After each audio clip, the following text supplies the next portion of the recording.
ప్రభునందు ప్రియమైన దేవుని బిడలారా, గత కొద్ది రోజుల నుండి మన యూట్యూబ్ ద్వారా ఎలాంటి వాక్య పరిచర్య అందించలేకపోయాం. ఈరోజు ఒక ప్రత్యేకమైన విషయంలో మీకు వాక్యం అందించడానికి మేము మధ్య నేను వచ్చి వినాలి. తల వంచి ప్రార్థన చేసుకుందాం.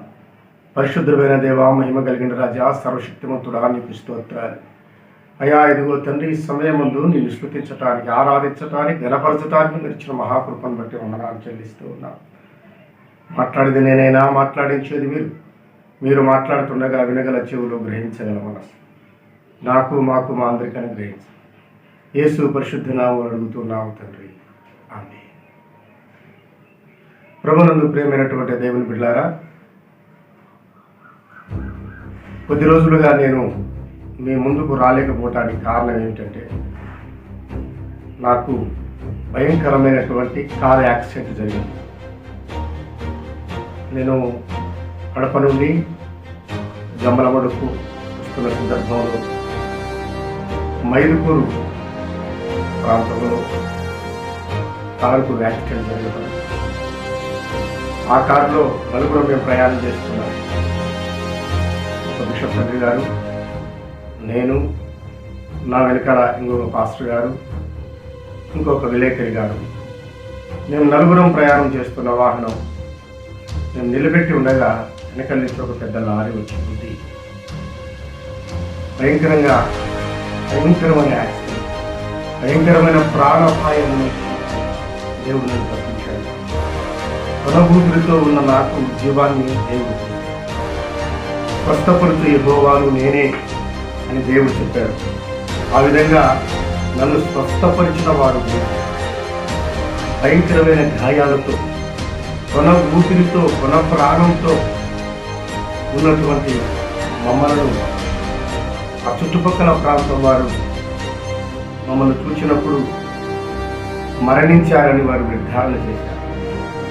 కానీ దేవుడు అద్భుత రీతిగా, ఆశ్చర్య రీతిగా మమ్మల్ని బ్రతికించాడు. అటు నుండి హాస్పిటల్కి వెళ్ళాం,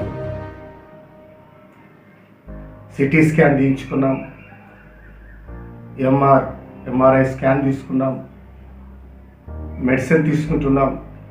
ఇప్పుడు దాదాపు ఒక 5-6 రోజుల నుంచి ఈ యొక్క ట్రీట్మెంట్లోనే ఉన్నాను.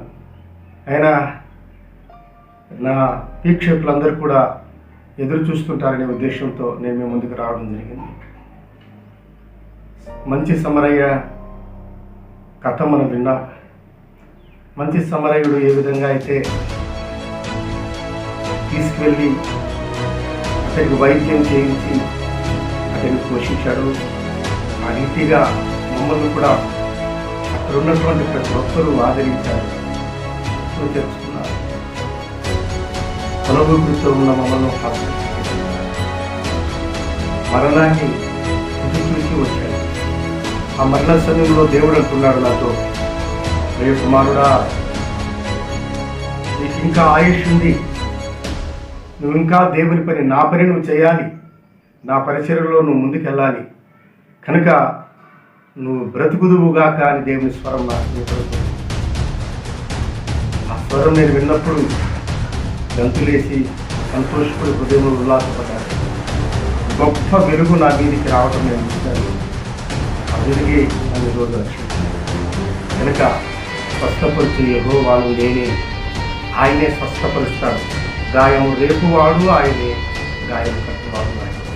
కనుక ప్రియాలారా, నా సాక్ష్యాన్ని మీరు వినాలని, అలాగే ప్రభునందు విశ్వాసం ఉంచాలని, ఎలాంటి కష్టాలు వచ్చినా, శోధనలు వచ్చినా, వేదనలు వచ్చినా, రోగములు వచ్చినా, సమస్యలు వచ్చినా, అద్భుతకరుడైన యేసయ్యే మనకు స్వస్థతనిస్తాడు, ఊరటిస్తాడు, నెమ్మదిస్తాడు, మన గాయాలు కడతాడని నమ్మి విశ్వసిద్దాం.